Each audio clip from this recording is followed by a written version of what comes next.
So it's good to finally meet you. Yeah, we've been talking by email for what, like? Yeah, trying to nail stuff down, but yeah, it's like with the 6 weather and coming out of town and going out of town. Yeah, and right. Trying to link people's schedules up. Yeah, it's been challenging. You know, it's like I tell other people, they're like, geez, you're like going to Brooklyn for an interview. It's like, well, it's like, isn't it? It's like, well, listen, you do what you have to do. It's like, you know, I'll go to I was ready to go to Bangalore at one point to talk about like the way that IBM outsourced.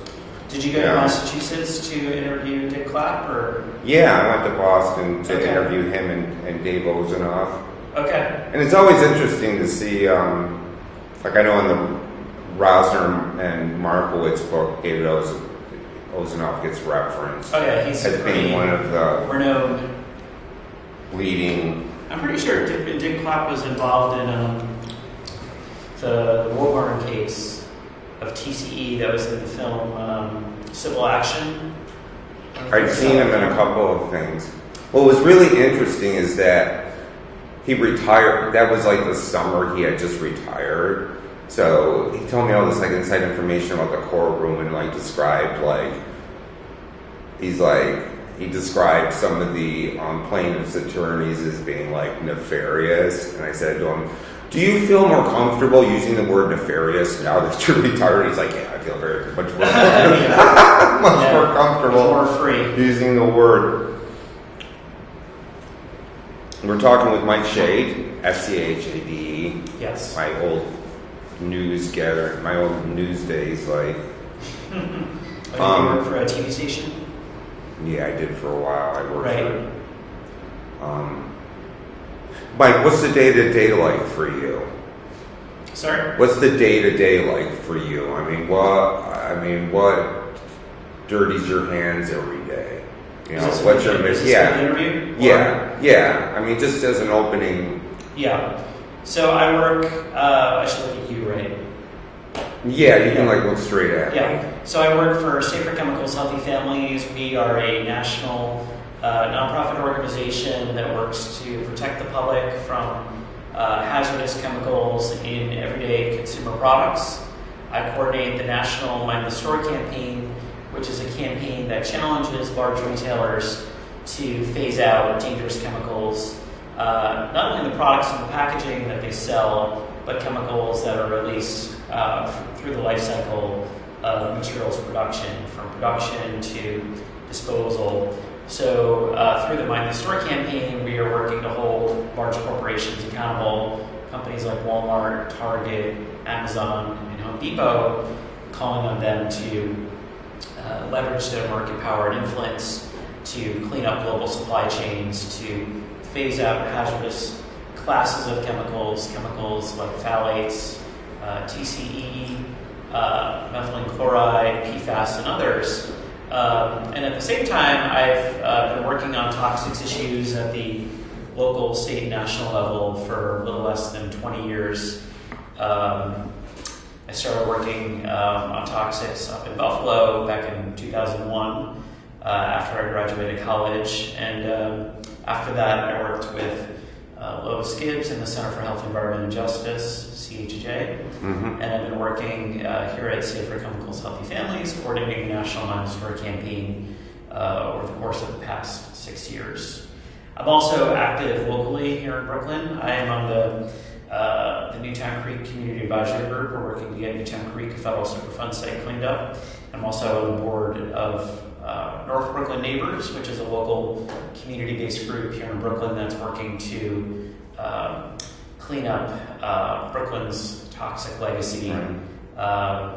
So, you know, for some of the chemicals that have polluted IBM up in the Endicott area, or some of the chemicals that IBM polluted in the Endicott area, these are chemicals that I'm also working on locally here in Brooklyn, working to get Superfund sites cleaned up that are contaminated with TCE. There's at least 2 Superfund sites I've worked on, and then also at the national level, we're working to get chemicals like TCE banned under federal law, and at the same time calling on large retailers to phase out the purchase of products that contain dangerous chemicals like TCE. Greenpoint had a significant TCE spill. To my knowledge. I, there are at least 2 sites in Greenpoint that I have worked on over the years. One of which I lived on top of for maybe 3 or 4 years, which is called the Meeker Avenue Plume site. That's a site, old dry cleaners and other industrial facilities, either intentionally or unintentionally spilled massive amounts of TCE that have spread into the neighborhoods, and people that live above that groundwater plume have had TCE and PERC, another chlorinated solvent, migrate into homes and workplaces through vapor intrusion, not unlike what's happened in Endicott. There's another site, the New Hart Plastics site, which is an old vinyl plastics plant that has now gone out of business. That plant also has a plume of TCE that's also likely migrating into homes and businesses nearby. So TCE is a chemical that I've worked on over the years, both here in Brooklyn, where I live, and also at the national level through corporate campaigns that we've organized with Safer Chemicals. Hold on for 1 minute. Yes. Yeah, gotta love that. And it is what it is. At least I'm like, Good thing you you've noticed. done this long enough. It's like I was telling like one of my basic filmmaking students out, and they wouldn't like. Right. It's like, why is the siren there? Right. Why is there that like air conditioning? It's like Right.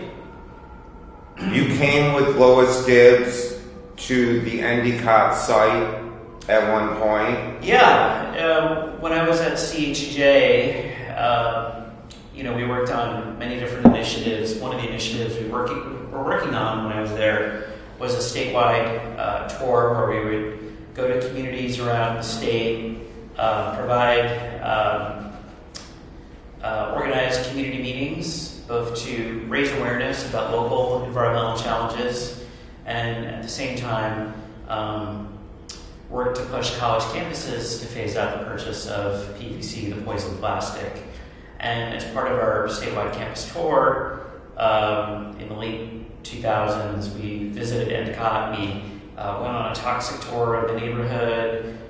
We held a news conference with local advocates who are working to get that site cleaned up, and also we held an event at the SUNY Binghamton to kind of raise awareness about some of these issues. So I've been in Binghamton, the Binghamton area, a number of times over the years, and have visited Endicott. These exchanges are not these urbane affairs in which people or corporate entities simply kind of hold up their hands and say, yeah, it's like whatever we can do to facilitate this cleanup, no expense would be. Tell me about the experiences. Tell me about and tell me how they've changed. Have they changed, or because it seems like the more things change, the more things they stay the same. Particularly around the cleanup of sites you're asking about. I think for decades in this country, large corporations have done everything that they possibly could to minimize their responsibility for cleaning up their toxic legacy. Oftentimes large corporations, whether they be electronics firms or whether they be chemical companies or companies that use hazardous chemicals, they'll do virtually everything in their power to really try to point the finger to either other companies that may have been responsible parties, or do everything that they can to try to manipulate the science in their favor in a way that would significantly minimize how much money they have to spend to clean up their toxic pollution. It's not uncommon for a Superfund site to cost hundreds and hundreds of millions of dollars even to do a fairly basic cleanup. In some cases, we've seen sites that have cost billions and billions of dollars. So these are huge financial liabilities that companies face because of years of neglect in terms of either dumping toxic chemicals into communities or unintentionally releasing them or inadvertently releasing them. And over the years, we've seen the chemical industry and other users of chemicals often follow the playbook of the tobacco industry. There's a phrase that is often touted that doubt is their product. Their purpose is really to cast doubt on a question, to say, well, we didn't cause this problem, or maybe we did cause this problem, but it's not as bad as you think. Or, this chemical this chemical may cause cancer, but it's never going to pose cancer at the levels that we're being exposed to. Or, we'll see chemical companies will hire scientists or third-party consulting firms really to attack the science. Because most environmental decisions in this country are not based on science, they're based on politics and power. Who has power and influence to make decisions. I think, unfortunately, in many communities around the country, is that background noise a problem? No. Yeah. So environmental cleanup decisions are not based on science. They're based oftentimes on politics and power. Who can make the most noise, who can influence the political system, and oftentimes it's really big corporations that have money, power, and the influence to really drive the agenda. Certainly, citizens, community groups, activist groups, we do live in somewhat of a democracy, and we can, build our power by leveraging our people power to drive change. But oftentimes we see large corporations will throw as much money as makes sense for them at a problem as a way to really to try to minimize and downplay their financial and reputational and legal liabilities associated with their toxic legacy. As I mentioned, we oftentimes see the chemical industry and other users of chemicals really follow the playbook of big tobacco as a way to minimize and downplay the very serious health hazards and risks that they have left behind on frontline communities, whether it be in Endicott, New York, whether it be in Cancer Alley, Louisiana, whether it be in Texas, California, you name it, we see this time and time again. I want to talk about, we can frame this as a cost-benefit analysis, but at the same time, I think about what Dr. Clapp said to me about statistics being human beings with the tears wiped away, and consistent situations in which it would seem to me that CEOs and presidents of environmental affairs and vice presidents of environmental affairs and boards of directors need to sit in a room and have to wrestle with the ethical consequences of the elephant in the room of people getting hurt. Yeah. What does the playbook recommend for that? Is that a fair question? Can you rephrase that a little bit? Sorry. Tell me a little bit about, for instance, like the playbook of the tobacco industry and the kind of, often there seems as if the strategies are the ways of minimizing certain things, the ways of pointing fingers. Right. There seems to be a rationale there of being able to keep a clear conscience.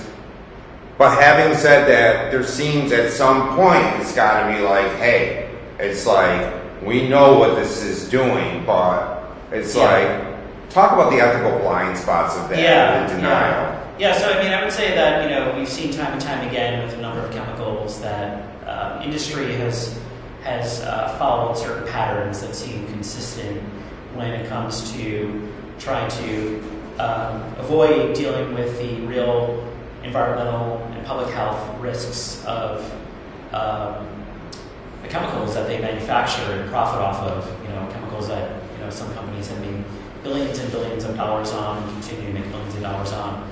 If we look at chemicals like lead or asbestos or vinyl chloride or flame retardants, we've seen certain patterns emerge. For one, in many cases, for some of the worst chemicals like vinyl chloride, like toxic flame retardants, like lead, it's not uncommon for industry to know about these problems, the health risks that some of these chemicals can pose for decades.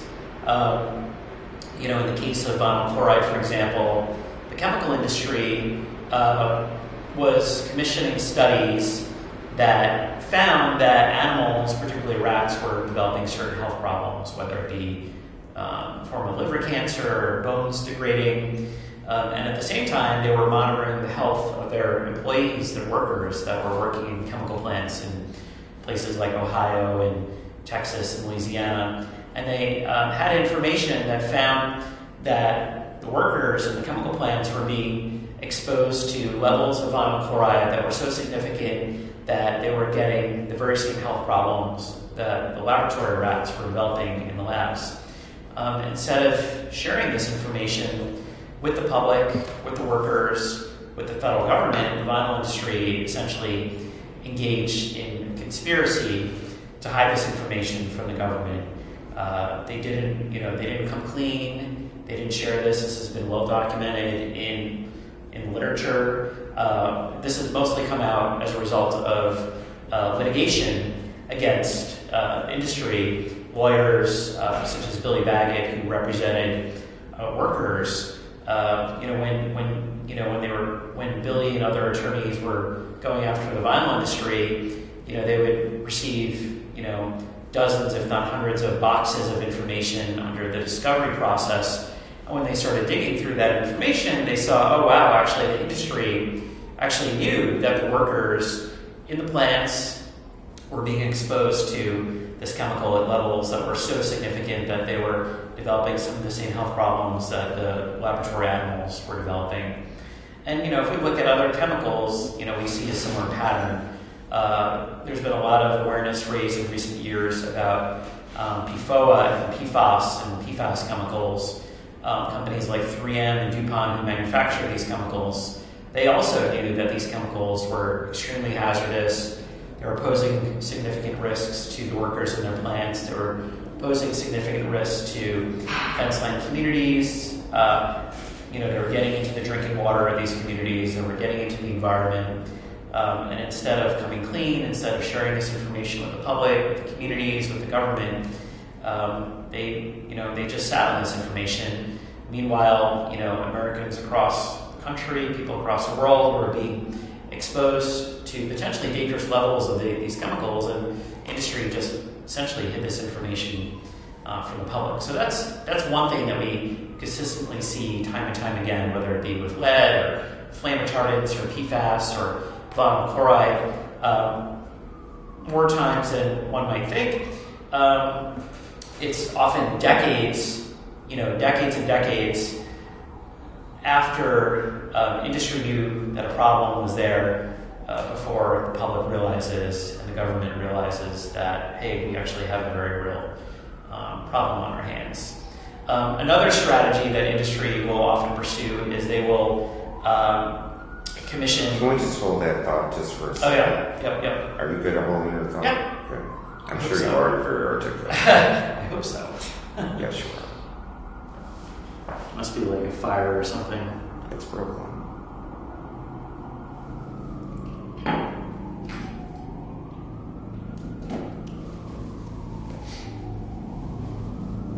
Oh, now we got a helicopter.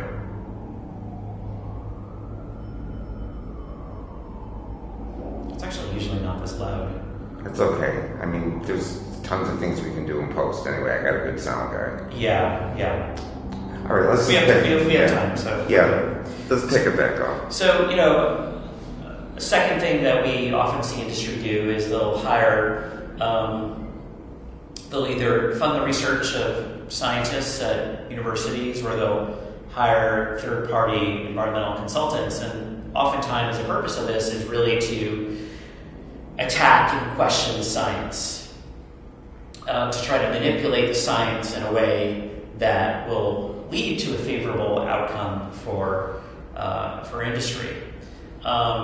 Sadly, this is something that is really challenging for public interest organizations, environmental organizations to strike back against, because there's whatever. Give it another minute. There must be something going on.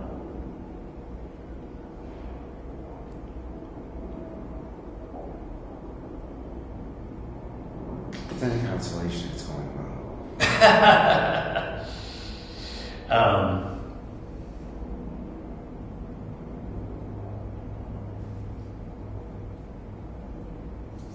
That's so funny. I had a Skype. I've become friends with Andrew McLuhan. He's the grandson of Marshall McLuhan.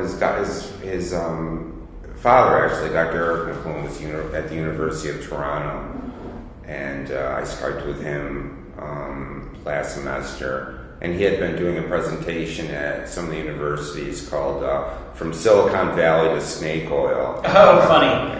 Yeah. I got this at some museum in Philadelphia. Right. This is perfect for me. Right. So, should we go? Yeah. So, one of the things that industry will do is they'll hire scientists at universities. They'll fund the research of scientists at universities. They'll, hire third-party environmental consultants to attack science. And what they'll do is they'll try to influence regulatory processes in a way that will make it much more challenging for the government at the federal level, the international level, to regulate chemicals. So, for example, if a government agency might be considering listing a chemical as a carcinogen, as we've seen with chemicals like formaldehyde or dioxin, styrene, they'll spend tons and tons of money in throwing not only their own scientists but funding other so-called independent scientists to really try to influence how government regulators classify chemicals. And time again, this can lead to significant delays in chemicals either being properly classified as, say, a carcinogen or a reproductive toxicant, and at the same time delay government agencies from being able to meaningfully regulate those chemicals. Delay. Yeah, I mean, delay is one of their main tactics, because if you can delay the regulation of a chemical, say, by 5 years, 10 years, 20 years, that could translate into millions and billions of dollars in corporate profits for these large companies. So they're really many times just buying time. They know that it's probably a matter of time in which a chemical may be regulated, but if they can delay scientific classification in a certain way, and as a result of that, delay a chemical being regulated, say being listed as a hazardous air pollutant, or listed as a carcinogen, or being added to the Superfund program, or being added to the Toxic Release Inventory program, that can have a huge benefit for these companies, because then US EPA and other agencies may not be able to regulate them meaningfully. We've seen that time and time again with dioxin, with formaldehyde, with styrene, with PFOA and PFAS and PFAS. It's going on right now. So this is a delay tactics are one of the industry's key playbooks that they'll follow. Another strategy that industry will also pursue is they will either create or help fund front groups or other stakeholders to advance their message, because they recognize that, well, no one's going to trust us. Who's going to trust Dow Chemical or DuPont or the American Chemistry Council? So one classic example is the flame retardants industry was really concerned that their chemicals would be regulated by government agencies. So they partnered with firefighters. They invested tons and tons of money in firefighters over many decades, and they colluded with the tobacco industry to advocate for fire safety standards. So the tobacco industry didn't want cigarettes to be regulated, and the chemical industry didn't want flame retardants to be regulated. In fact, they wanted to create more of a market for flame retardants. So the tobacco industry lobbyists and the chemical industry lobbyists worked together. They collaborated over a series of a number of years. This was well documented in an investigative series in the Chicago Tribune called Playing with Fire. And they threw money at, they gave a lot of money to fire safety organizations, firefighters. They created a front group called Citizens for Fire Safety. There were no citizens involved in Citizens for Fire Safety. It was all lobbyists for the chemical industry. And as a result of that, products like couches, carpeting, other furniture, for decades were required to be loaded with toxic flame retardants. And when government agencies, when cities, when states tried to regulate these chemicals, these front groups like Citizens for Fire Safety popped up and said, hey, we're really concerned that people could be burned by these products, and people's lives would be at risk if these products were regulated. And it was very effective. It was effective for many, many years in preventing not only cigarettes being regulated in certain ways, but also these flame retardant chemicals. It's very interesting, this whole almost like 3-card Monte game that they play to foreground and the false equivalencies involved in foregrounding any social / health / economic benefits, like this tip of the iceberg of positivity around this submerged catastrophe is very interesting. When I think we had talked about the fact that I'm kind of framing this in a metaphor the corporate person is addict. And when I think about the delay strategy in all these different areas, I can't help but think about hearing about crack houses that got busted into by the ATF or the DEA, and addicts who literally would be hearing the battering ram at the door and be upstairs like getting their last hits in. Getting just squeezing the last dregs of that lemon. Yeah. For profit margin. Yeah. No. I think the analogy is definitely. I think there's a real there to that analogy. One example that immediately comes to mind is asbestos. Right? Asbestos is killer material. It kills thousands of Americans every year. It's, harmful when it's mined. It's dangerous when it's used. It's challenging to safely dispose of it. Still today, the number one use of asbestos in America, it's still legal to use asbestos in many products. And the chemical industry still uses massive amounts of asbestos to manufacture chlorine and to manufacture, which goes into the manufacturing of vinyl plastic. And right now, as we're talking, the American Chemistry Council, the Vinyl Institute, these massive trade associations were some of the biggest lobbyists in Washington, D.C. They're spending tons and tons of money to try to influence the EPA to prevent them from further regulating asbestos. If the EPA can't regulate asbestos, what can they regulate? Material and substance that kills thousands of Americans every year. Under a new law that was enacted by Congress a couple of years ago, which my organization worked on, the Lautenberg Act, that law gives the EPA the power, greater power to regulate dangerous chemicals and materials like asbestos, like flame retardants, like TCE. TCE and asbestos were two of the first 10 substances that the EPA said that they would consider regulating under this new chemical safety law. And we have these giant chemical companies that their trade associations are lobbying extremely aggressively to prevent the federal government from regulating asbestos. And that's one of the ways in which these large corporations often will act. They'll pool their resources together and they'll create trade associations to advance their agenda. And these trade associations will often represent the lowest common denominator of their members. And these are, not just small lobby firms. These are some of the most influential, some of the well-resourced lobbyists in Washington, D.C.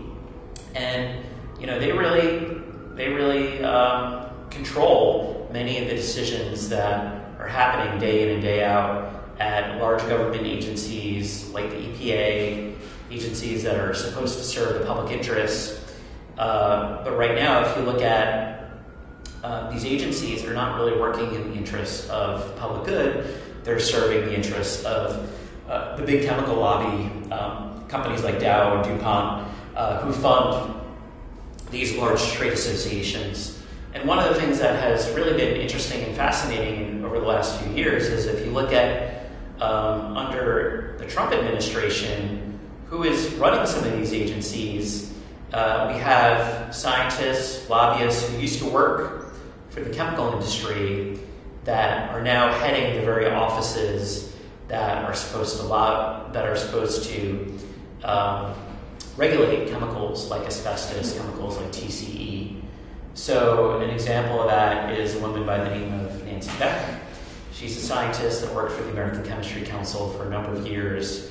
She advocated against regulating chemicals like methylene chloride and flame retardants when she was with the American Chemistry Council. And one of the first appointees under the Trump EPA was for Nancy Beck essentially to be the number 2 person in the EPA Chemical Safety Office.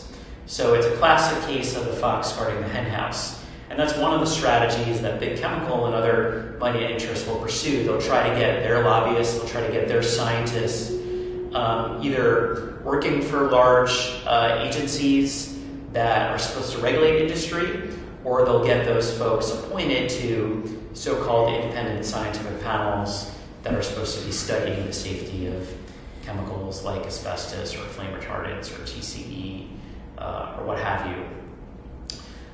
Another strategy that we see industry pursuing is donating massive amounts of money to political action committees, donating money to members of Congress, donating to legislative bodies, donating money to nonprofit organizations that they think could be effective advocates for their position.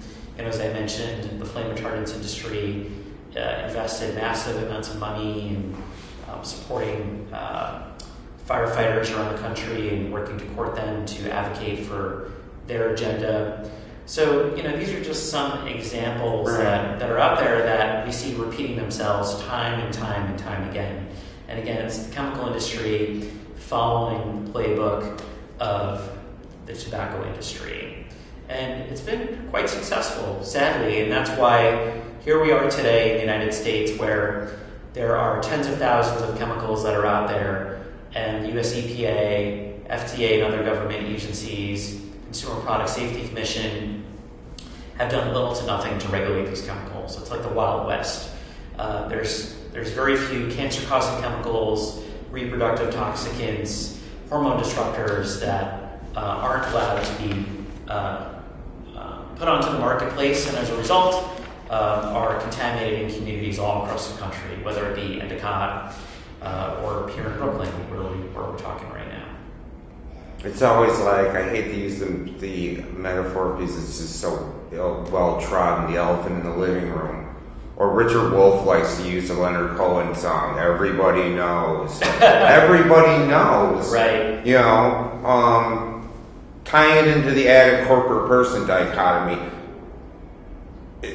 And Dow is their product. Dave Michaels touches upon this phenomena of what he calls mass self-deception. Yeah.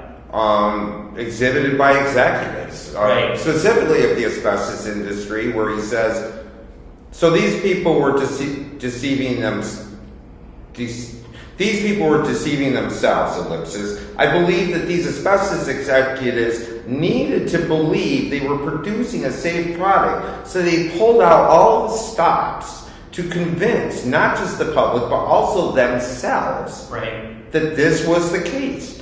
Comfortable within this self-delusion, they felt no hesitation to do whatever they could to defeat those people who were threatening their profits. Yeah. Yeah, I mean, it's, they're like addicts. Some people are addicted to alcohol, some people are addicted to drugs. I think that some of the executives at these large chemical companies that are poisoning the world are sadly addicted to not only power, but addicted to money, right? They make a lot of money. You look at our budget of our organization, we're a small, relatively small nonprofit organization, and, we're going up against, these huge multi-billion-dollar corporations where, executives are, being paid millions and millions of dollars year in and year out to run these corporations. And if you look at the salaries of some of these executives at the trade associations, someone like Cal Dooley, who was a Congress member and then he became the head of the American Chemistry Council. I mean, these folks are being paid massive amounts of money. And I think the only way that they probably could, live with themselves, I would imagine, is really, you're right, to deceive themselves. Because, if they look at the science, I mean, the science, not for all chemicals, but for many chemicals, for hundreds and hundreds of chemicals, the science is clear. There are hundreds that have been linked to cancer, that have been linked to reproductive harm, that have been linked to asthma and other serious health problems. So the science is strong. So the only way that one can live with oneself is really to convince themselves that, black is white and white is black. So, and frankly, I think that money is king in our society, and I think that's really what is motivating many of these people to do these dirty deeds. We have seen some brave souls speaking out and stepping up over the years. There have been important whistleblowers at companies that have really risked their lives and livelihoods to tell the truth. You think of someone like Rob Bilott, who is an attorney that is featured in the new Dark Waters film, who was an attorney for the chemical industry, and when he saw the evidence, he realized that, actually these perfluorinated chemicals that were made by companies like 3M and DuPont, there was something really wrong there. So we do occasionally, we'll see people that awaken kind of a spiritual or some sort of awakening, but I think for others, I think you're right, I think they'd rather put their heads in the sand, especially when their pockets are being lined with massive amounts of money. And they go home at night, they kiss their wives, they kiss their husbands, they kiss their kids. The only way to probably live with oneself is really to deceive oneself and tell themselves some sort of fib to be able to sleep at night. And once again, I think another ominous aspect of it would be the fact that it's not just the 1%. It's all the middle level managers. It's like what goes through the mind of, like, for instance, let's say an MIT trained epidemiologist or hydrologist or chemist that becomes a hired gun and is willing to publish in these purported peer-reviewed journals that are a minority, and yet, years and years of training has been like drummed into them about double blind test and the strength of statistics and everything that has to do with the processes of inferential and empirical science. How do we do it? I think part of it is, many of them, were trained at a time that, if you look at what does the scientific evidence say today about chemicals like dioxin, bisphenol A, phthalates. Many of these are chemicals that are, the ones I'm talking about are chemicals that are referred to as endocrine or hormone disrupting chemicals. And, the mantra for science for years is the dose makes the poison. You know, this idea that a chemical can only be hazardous at extremely high concentrations, and for many chemists, many scientists, many toxicologists, that's what they were taught, and that's how they worked for years and years and years. And sadly, that may be true for some substances, but for others, these chemicals that can interfere with and disrupt hormones, chemicals like bisphenol A, chemicals like phthalates, they can be dangerous at very low levels of exposure. And I think many chemists and others just were not properly trained. Most chemists actually don't have extensive public health or toxicology training, and I think that's part of the challenge.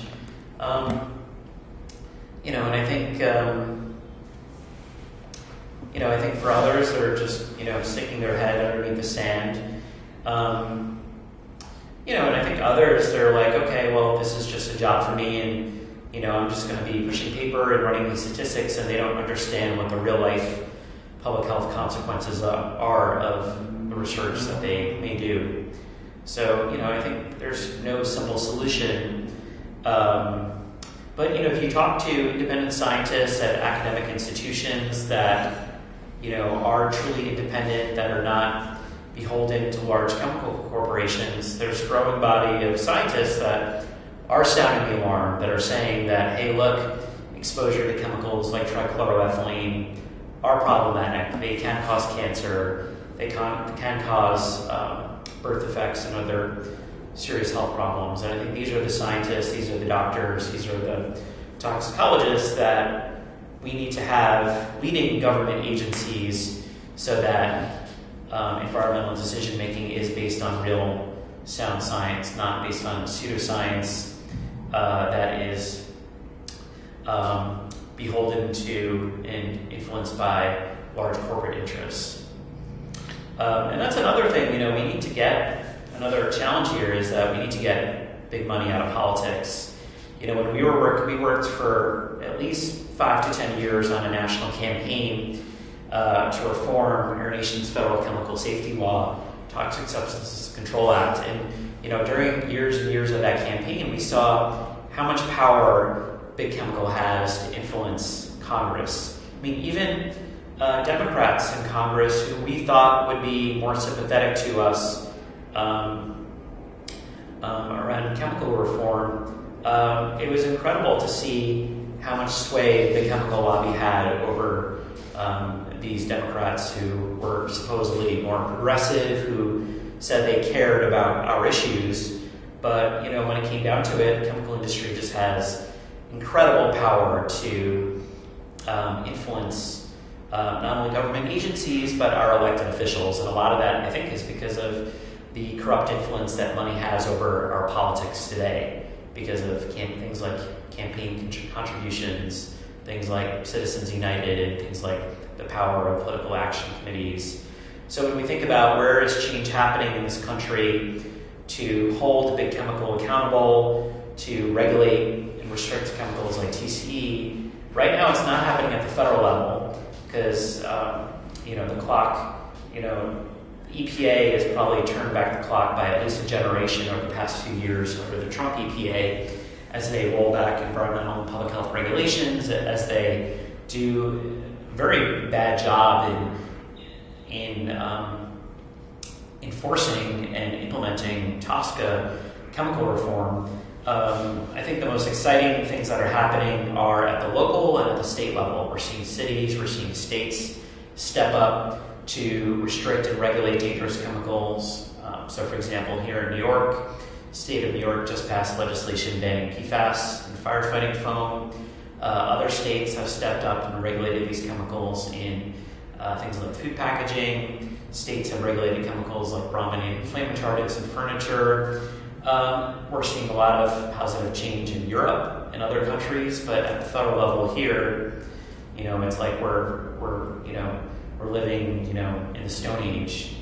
At the same time, we're also seeing positive movement in the marketplace. There are some large corporations that are actually doing some good work to actually regulate chemicals in their supply chain. Typically not the manufacturers themselves, but downstream users of chemicals.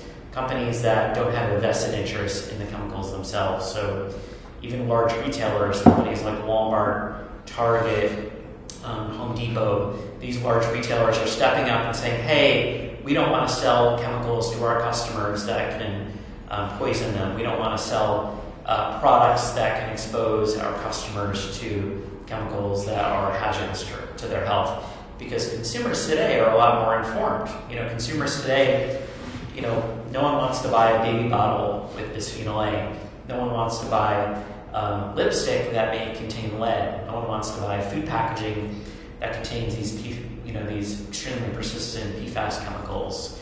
So some of the most exciting change we're seeing in America today is happening at the local level, at the state level, and in the marketplace with downstream users of chemicals, retailers, and other large brands stepping up and using their market power and influence to drive hazardous chemicals out of consumer products, packaging, and global supply chains. At the same time, the chemical companies, the Dows, the DuPonts, the 3Ms of the world, they're doing all they can to continue to maintain the status quo, to delay regulation, to change the conversation about the science so that they can continue to profit for as long as they can on manufacturing chemicals that are poisoning workers, that are posing risks to the communities where these products are made, and is contaminating communities where some of these chemicals are ending up, places like Endicott.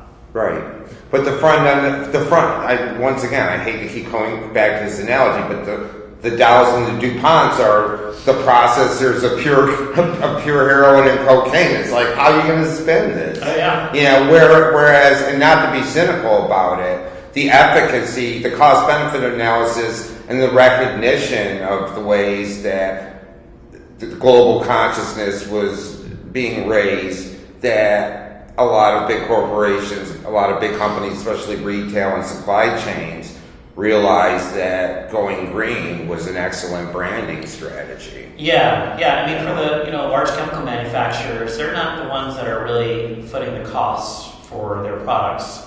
The people that are footing the costs are the families that have to have their 12-year-old daughter go through chemo. It's the family whose son has autism that is paying through the roof on medical bills to deal with health problems. It's the worker in the chemical plant that has developed asthma or cancer that is paying the extravagant health costs. It's taxpayers that are footing the bill for cleaning up toxic waste sites. It's the large retailers that are having to pay millions of dollars in recalls for selling products that are laden with lead or laden with formaldehyde. The chemical manufacturers are not paying the true costs. They're not, they're externalizing these costs to the public, to the environment, to taxpayers, to fish and wildlife. I think if they had to pay those true costs, I think they would be thinking much differently about their economic model and thinking much differently about the products that they're manufacturing.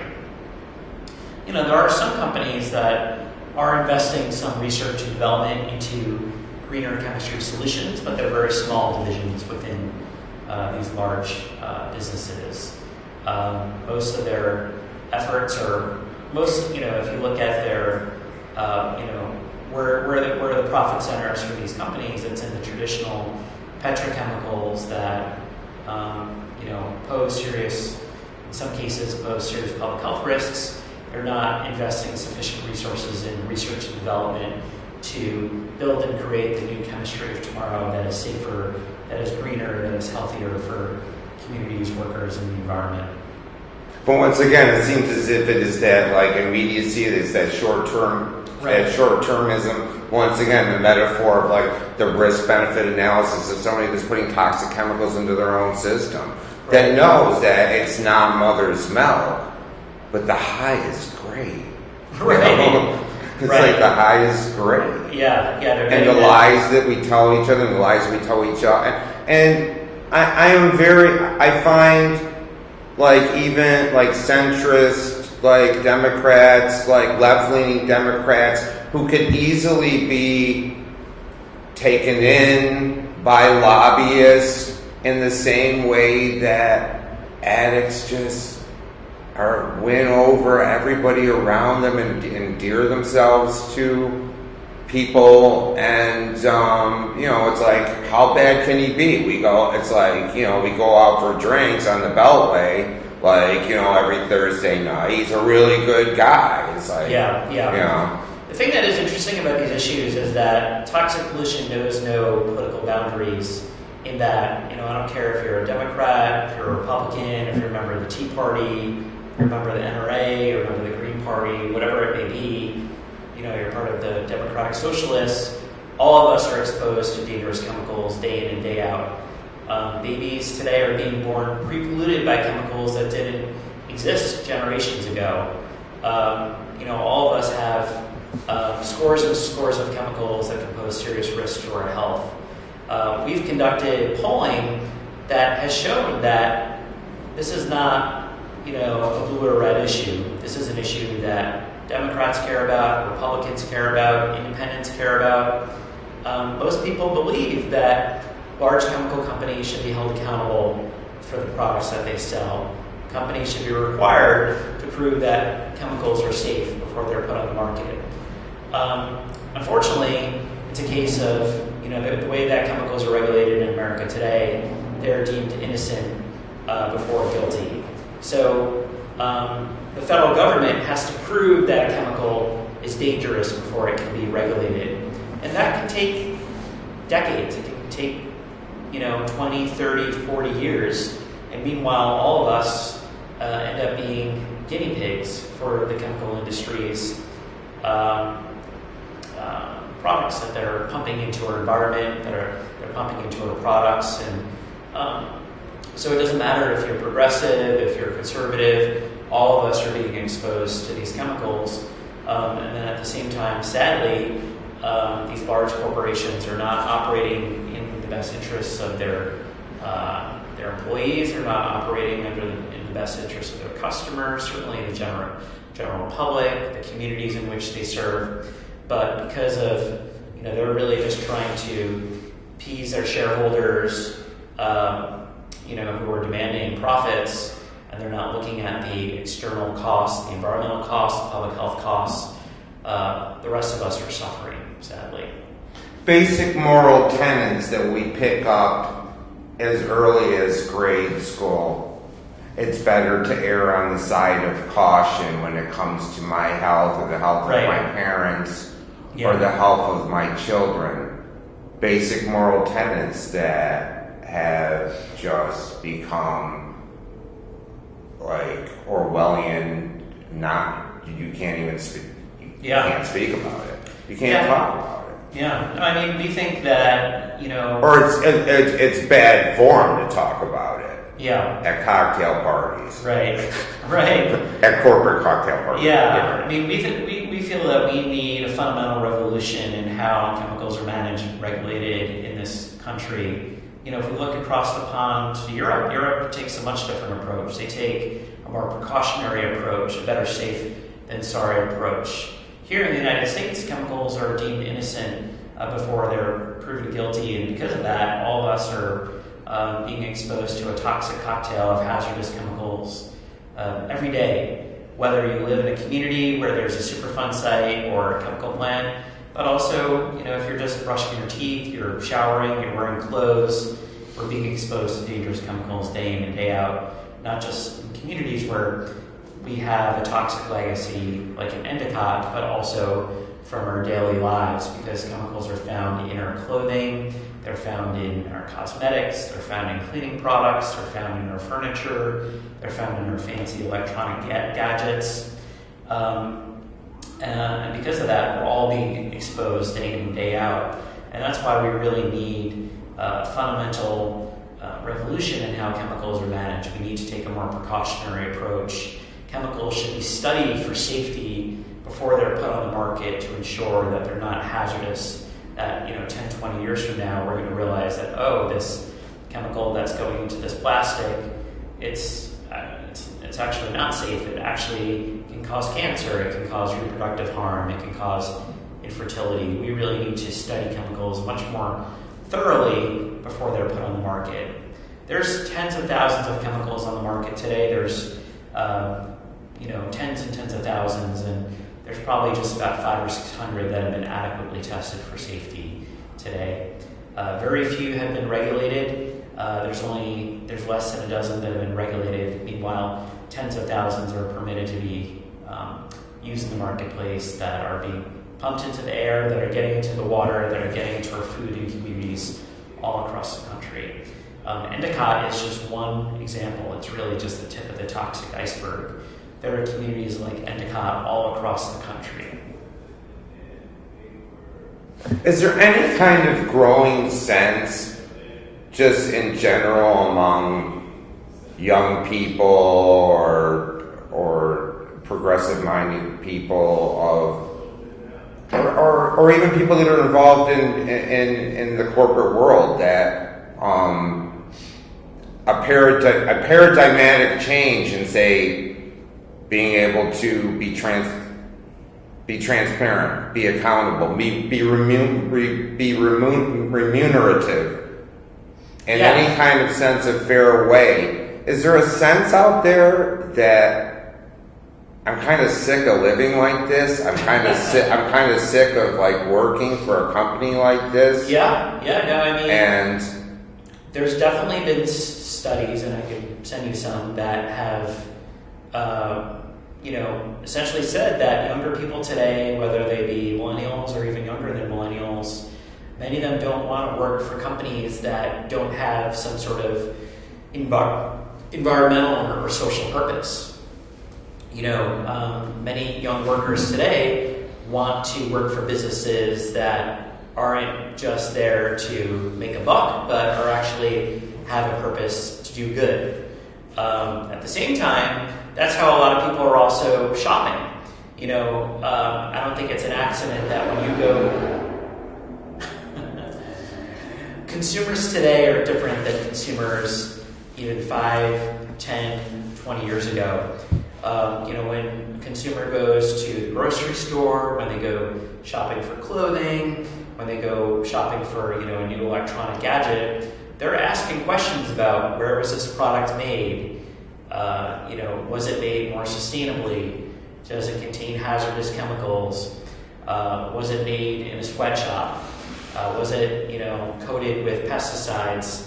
And because of that, we are beginning to see large manufacturers, large retailers change their policies and practices. One of the things that our campaign has been doing has been publicly grading or benchmarking retailers to evaluate how retailers are addressing the chemical safety of their supply chains. Our first report card that we put out was in 2016. We evaluated or benchmarked 11 major retailers. Back in 2016, the average grade for those 11 retailers was a D+, which is pathetic. And we've been putting out an annual report card every year since then, 2017, 2018, 2019. The average grade for those 11 retailers has improved, according to our assessment, from a D+ to a B-. And that's a signal that even some of these large companies like Target and Walmart, CVS, Walgreens, even the Home Depot, they're really beginning to step up. They're communicating to their suppliers and saying, no, we don't want dangerous chemicals like phthalates, chemicals like flame retardants, chemicals like PFAS in the products and packaging that they sell. And at the same time, if you talk to them, they'll say that, hey, we're hearing from our customers that they care about this stuff. We're hearing from our employees that we care about their stuff. And that's beginning to send signals to chemical manufacturers that, hey, we need to start thinking about doing business a little bit differently. However, these companies, the Dows and the DuPonts of the world, are still continuing to manufacture fundamentally hazardous chemicals, but I think over time, that's going to shift, especially when these large retailers, companies like Walmart, Target, Amazon step up and say, no, we want products that are actually safer and healthier, not only for our customers, but also for the communities where these products are made or eventually disposed of. So we are seeing a shift, but it hasn't I don't think it's been transformative enough yet where it's completely changed the policies and the practices of the chemical manufacturers, whether they're in Midland, Michigan, or in China, where this stuff is manufactured originally. But there's some, at least you can like rest in the idea that there's some efficacy in what you do to pull down a paycheck. Yeah, there's a lot of successes we can point to over the past, 6-7 years since I've been working for this campaign. We've had success in getting flame retardants out of furniture. Big retailers like Ashley Furniture have pledged to get flame retardants out of furniture. We've driven phthalates out of vinyl flooring. We've worked on campaigns to get bisphenol A out of baby bottles. The last couple of years, we've driven methylene chloride and NNP out of paint removal products, chemicals that literally can kill consumers and workers. We won commitments from 13 major retailers: Home Depot, Lowe's, Sherwin-Williams, Amazon, Walmart, to ban these paint removal products at over 30,000 stores, not only in the US, but through Canada, Mexico, and other countries. So we're having a huge impact, and that is beginning to send clear signals to chemical manufacturers that they need to be more responsible and they need to think differently about what are the chemicals that they manufacture and whether or not they may pose severe risks or hazards to the workers and the communities and the environment in which they end up. I've kept you for an hour. I'd like to wrap up. Yes, I do. Do you have any final thoughts about my overall thesis? Yeah, let me just. You're frankly a little bit more articulate than I am in terms of your thesis, but I see. So let me just think about if there's a way that I can capture it. I think you're right. I think that there is a fair analogy between folks that may suffer from addiction, whether it to be alcohol or drugs, and to the ways in which large corporations act in terms of denial, denying that there's a problem. We've seen, large companies like Dow, DuPont, 3M deny for decades that some of the chemicals that they manufacture posing real dangers and risks to their workers, to their customers, to the environment. Addicts, we've seen folks, say, I'll get better tomorrow, or I won't drink tomorrow, or, this is not really something I need to deal with. So they'll delay changing their personal behaviors. We've seen time and time again the chemical industry and other large corporations work extremely hard to delay change. We also have seen in ways in which addicts can do things that have real damage to their friends, to their families, to their loved ones. Large chemical corporations, they've poisoned their workers, communities in which they've operated. They've eroded the public trust, just in ways in which addicts may erode the trust of their friends and their families. So I think there is some interesting. I think there is a there and a real analogy between addiction to drugs and alcohol and the ways in which some large corporations are addicted to making, using, and disposing of hazardous chemicals, frankly, at any cost, and doing so in a way that has severe adverse effects on our society. I mean, if you look at deaths worldwide, most people, people are not dying.